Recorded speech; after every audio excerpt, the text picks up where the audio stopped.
Hello and a very warm welcome to yet another episode of the AI Report. Now, what a week it has been in the tech space, especially for India.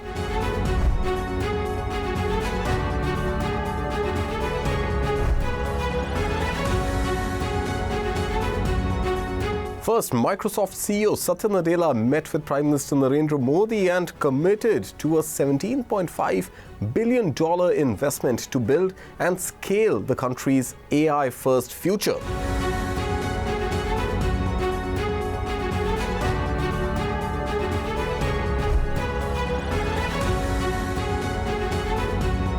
Next came the $35 billion investment from Amazon, spread over the next 5 years, that will likely create as many as 1 million jobs in India. Amazon said it plans to invest more than $35 billion in India by 2030. The tech giant wants to expand its operations in the country by boosting AI capabilities and increasing exports. Major US tech firms, including Microsoft and Google, have poured billions into India this year. It shows the country's emergence as a strategic hub for cloud, AI and deep tech growth.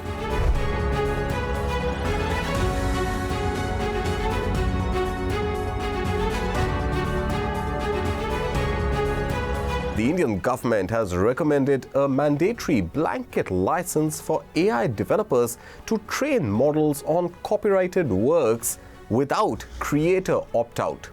Now, while the proposal aims to balance AI innovation with creator rights, industry bodies have expressed their dissent.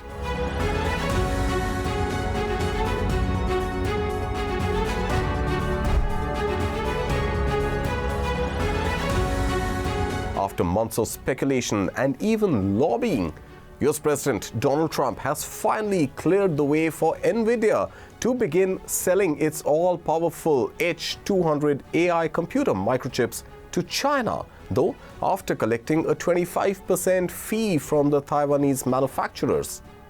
Now, this could have potentially marked a big win for NVIDIA CEO Jensen Huang, but some reports indicate that China is saying no thanks to President Donald Trump's offer.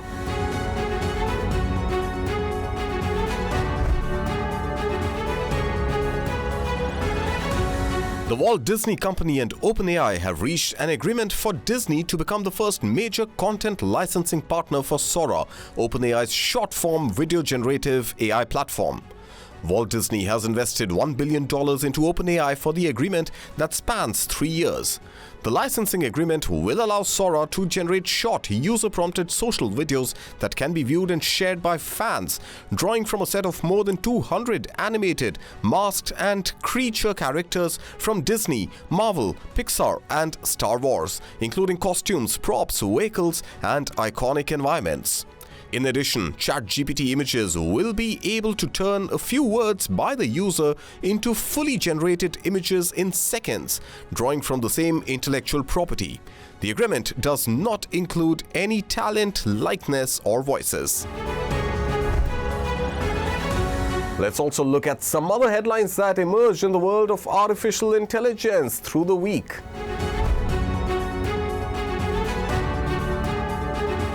The EU launched an antitrust probe into Google's use of online content for AI purposes. The European Commission said it was concerned Google may have used content from web publishers to generate AI responses on search results pages without fair compensation, or without offering them the possibility to refuse this use of their content. Google rejected a complaint by independent publishers earlier this year, which led to the EU investigation. The Commission's focus on big tech also saw it hit Meta with an antitrust probe. Regulators said they would look into the firm's new policy, which would limit other AI providers' access to WhatsApp. The EU said the investigation was to stop dominant firms from, quote, abusing their power to crowd out innovative competitors. South Korean President Lee Jae-myung met SoftBank CEO Masayoshi Son on Friday to discuss expanding AI cooperation. Lee has pledged to broaden the South Korean AI sector. He's also met with global tech leaders including OpenAI Sam Altman and NVIDIA CEO Jensen Huang.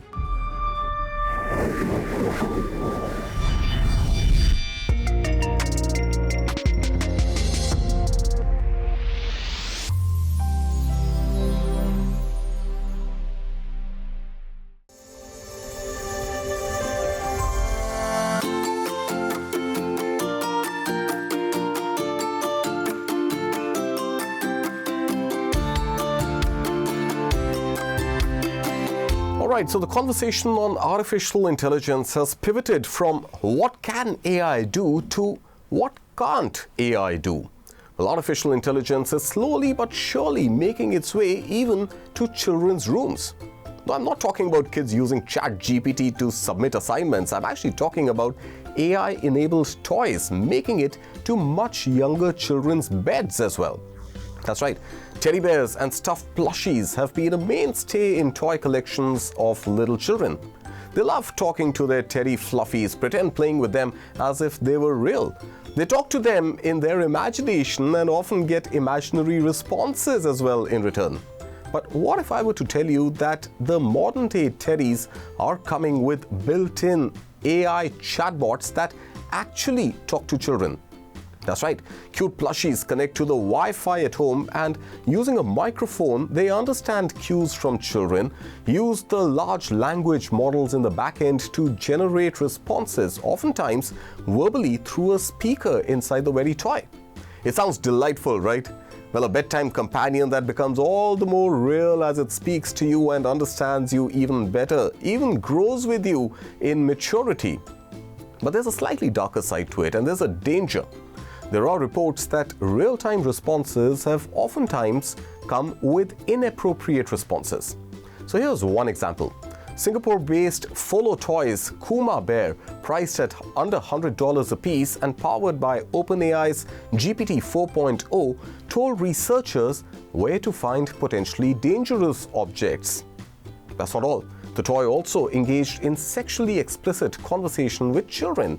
This according to a report released in the US Public Interest Research Group Education Fund.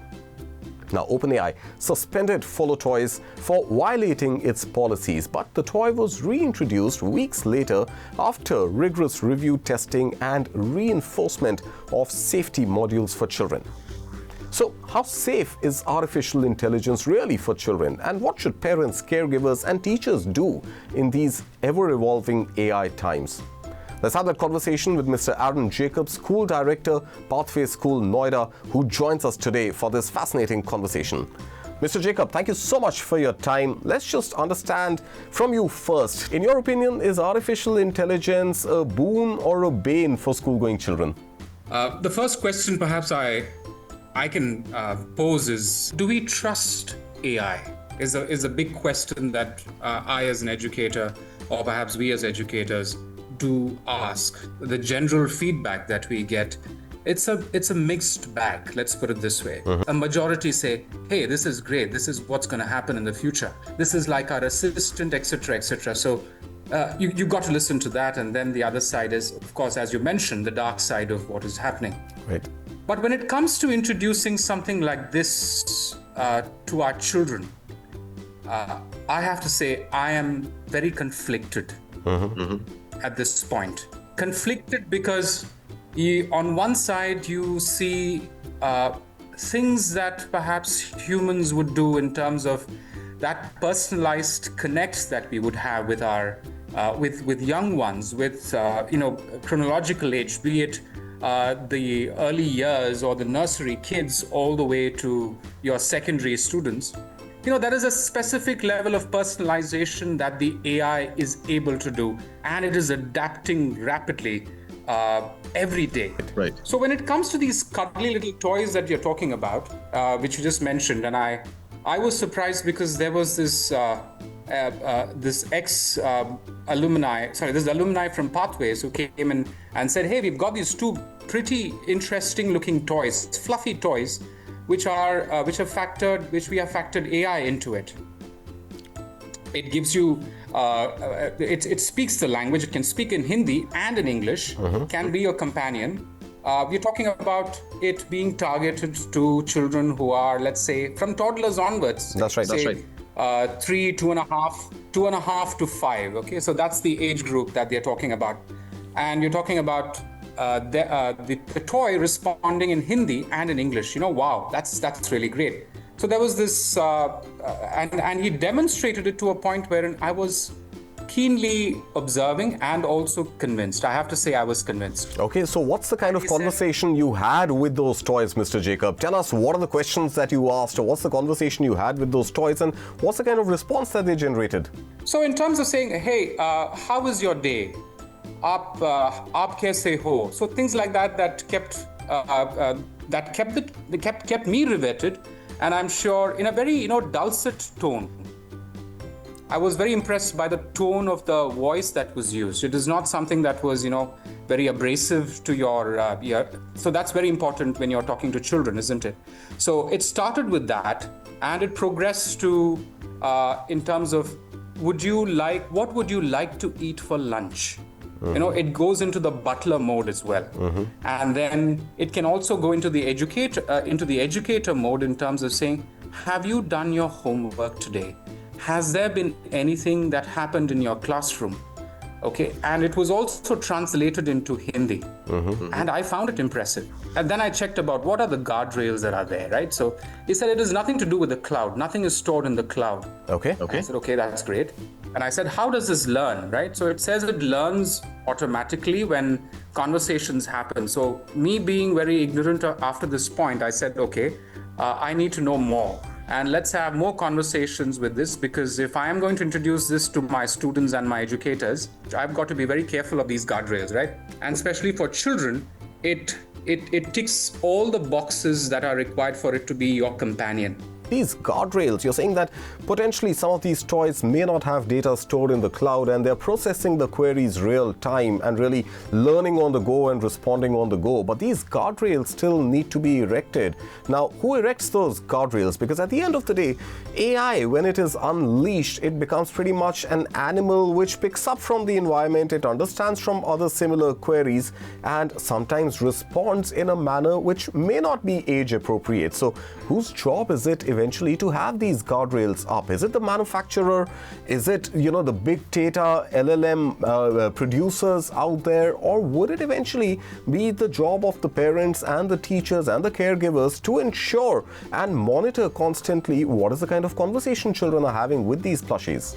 See, when it comes to the big companies, I don't think we have any control over them, right? And in terms of what is being processed, and I know how the way AI is rapidly evolving on a day-to-day basis, it's just enormous. It's extraordinary.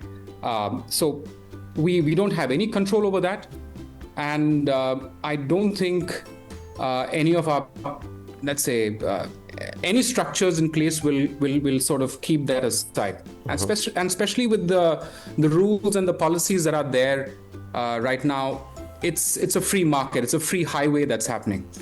But what we, I think, as adults have to do, and perhaps as educated adults who are in charge of children, we have to set these guardrails in terms of, how much of monitoring and supervision can we have on these kind of things?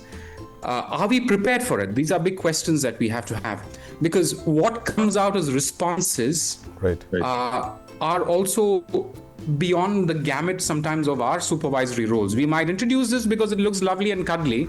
Most of our children have these lovely, these beautiful phones. Right.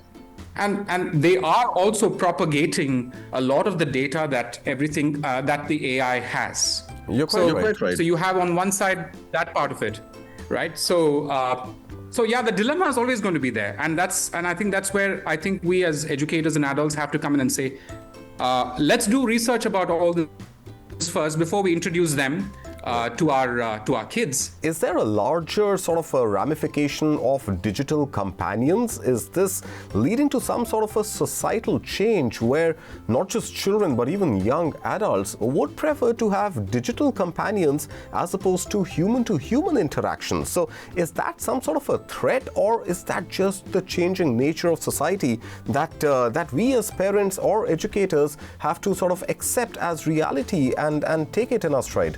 So in one of my let's say in my closing questions, I posed this question. I said, hey, in your day-to-day issues that you manage, let's say you have a problem with your peers or with the school or just generally in your life, how many of you just sort of go home and you feel a little, you're a little vulnerable, helpless, you type something on ChatGPT or Gemini or something like that, just like that. You just ramble onto it and look for any kind of response. You wouldn't believe this, Karthik. I had 90% of the students, say from grade 6 to 11, I didn't have the grade 12s with me, who raised their hand and said, yes. And I know most of my friends and peers actually do this. And they also gave me a reason why. They said, the validation that we get from these kind of channels is non-judgmental. And it poses these lovely questions that we want to keep responding to, and then we continue having these conversations. So this is a reality, and that is happening very much so to a point. And I was telling my counsel, I said, you might not have a job very soon. Now, we have spoken about, the general sort of recourse children may find in chatbots and the fact that those bots are not judging these children for their queries or for their confusion that they might find themselves in. But at this very young age of children, at the tender age of, let's say, 3 to 5 years old, which is where these plushies are likely to be introduced, there's also something called a bond which children enjoy with their parents, or parents try to form with their children. You're talking about your daughter. I remember when my daughter was that age, I would really enjoy the ritual of reading to her, just before bedtime or during bedtime. Now, if AI toys are going to sort of replace this bond that parents have with their children, especially at bedtime when they are tired, when they are vulnerable, is that something that we as a society should encourage?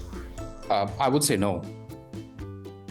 I would say that that primary role of parents, you cannot give that away to a bot, no matter what. So that golden hour that is there when you spend time with your child, when you're putting them to bed, reading a book, I think that plays a very important role in the life of a child, which can never be replaced by a bot. Okay, so I think that's something that I'm very sure about. In today's world, you got to ask yourself sometimes, Karthik, how many of our parents actually have that time?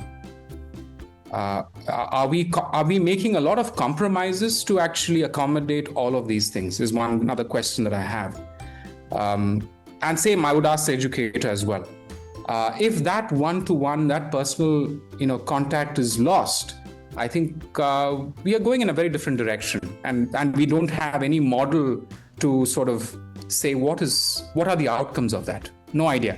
Yeah, that's the kind of uncertainty that perhaps we are headed into the not too distant future, Mr. Jacob. But like you rightly mentioned, that these toys, these AI-enabled tools could at best be companions. They do require guardrails. They do require monitoring and supervision, but they might replace the counselor. They should not replace parenting. Thank you so much, Mr. Jacob, for your time and for this wonderful conversation we've had today. And with that, we will slip into another very short break. But coming up right after, researchers in China have created a microchip that's 1,000 times faster than those manufactured by NVIDIA for GPUs.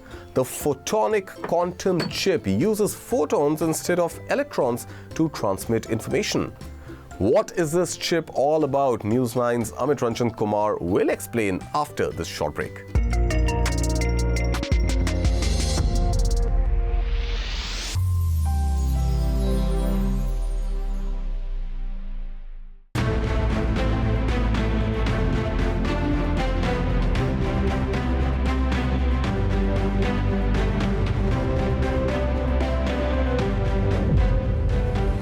Quantum computing has a ring about it that makes it seem like science fiction. The reality is, it's closer than we expect. That is true when Sundar Pichai tells the BBC that quantum is going to be the next big shift in AI. Now with the rise of hybrid computing, quantum works along AI and the supercomputers. AI finds patterns in data. Supercomputers run massive simulations. Quantum adds a new layer that will drive far greater accuracy for modeling molecules and materials at speeds unthinkable, even at scales approaching insanity. That brings us to China. In 2024, China had announced its commitment of investing $15 billion in quantum computing over the next 5 years.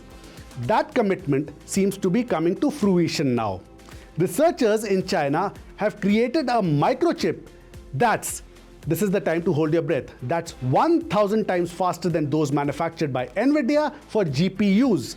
The chip in question is a quantum photonic chip jointly developed by CHIPX, a Wuxi-based institute in the eastern province of Jiangsu, and Turing Quantum, a high-tech startup in Shanghai. The Photonic Quantum chip won the leading technology award at the 2025 World Internet Conference Wuxi Summit in early November this year.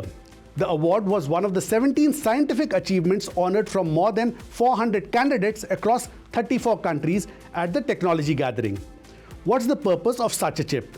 Apart from the obvious processing speed, it is intended to boost efficiency for AI data centers and supercomputers. What's most surprising is that it is already being used in industries such as aerospace, biomedicine, and finance, and is providing computing power support exceeding the limit of classical computers. This according to the developers. Now, what's a photonic chip? This chip is a product of quantum computing technology. Now, the general perception is that quantum devices are huge pieces of equipment that can fill large laboratories. This technology fits on a wafer-thin film that's about 6 inches in diameter, made from lithium niobate. One single wafer can hold over 1,000 optical components packed into one piece of silicon. This technology relies on light rather than electricity. It is photons that carry information here rather than electrons. Light travels fast, extremely fast, and it does not heat up the way electricity does, which means it does not require bulky cooling systems or wide paths carved into circuits to keep the heat from conducting or radiating to neighboring circuitry. Furthermore, photons move faster and are less affected by energy loss, making data travel smoother.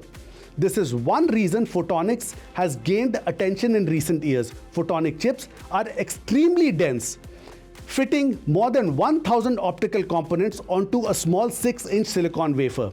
Their design even allows them to be easily scaled up to support 1 million qubits for quantum computing. This advance also accelerates development, enabling quantum photonic designs that used to take over 6 months to be completed in just 2 weeks. A 10-fold increase in efficiency according to the university's post. The base of this technology, as we have said before, is formed by photons and qubits, terms you will hear every now and then. What are they? First, a photon. These are massless energy packets, quanta, that travel at the speed of light. They carry no electric charge. Photons exhibit properties of both waves like diffraction and particles like hitting a detector. This also means that they can carry out simultaneous data crunching tasks simultaneously, therefore the high processing speeds. By using different properties of light such as its color, timing, distribution, photonic chips can process more data more effectively. Now, what's a qubit? It is the fundamental unit of quantum information, acting like the classical binary bit, 0 or 1, what traditional processors work with, but with the added power of superimposition, allowing it to be 0, 1 or both all at the same time. Again, something that makes them process varied tasks simultaneously. Coming back to the photonic chip CHIPX has built, some parts of the story still beg more verification. It is not clear what the 1,000 times faster number refers to in detail. It is also not clear how the chip behaves over long periods of use. What's more, it is also not clear how it handles edge cases or long-term errors, something that is a challenge with AI-level data processing. Now the difficult part, scalability. Producing chips with this level of precision would be extremely challenging. Thin film lithium niobate is delicate. The chip requires a level of precision that is difficult to achieve at scale. Here's where China scores. It has already built a complete ecosystem around it. Chip design, fabrication, packaging, testing, and system integration are all done inside one environment. Many countries working on photonics still operate at the prototype level, producing only small batches. China is now working towards industrial quantities. Competition is rising. Companies around the world understand that electricity-based computing cannot keep scaling forever. Power consumption is already a major problem. Some companies spend more money on electricity rather than hardware. This has pushed the global race towards photonics. NVIDIA, for example, is deeply invested in optical and quantum technology as well. No one wants to be left behind. There's an old Chinese proverb that goes, the one who makes the first bad move loses the game. An obvious corollary to that would be the one who makes the first smart move wins. In today's times, a smart move has to be disruption. With quantum photonic chips, the Chinese have disrupted. Huge.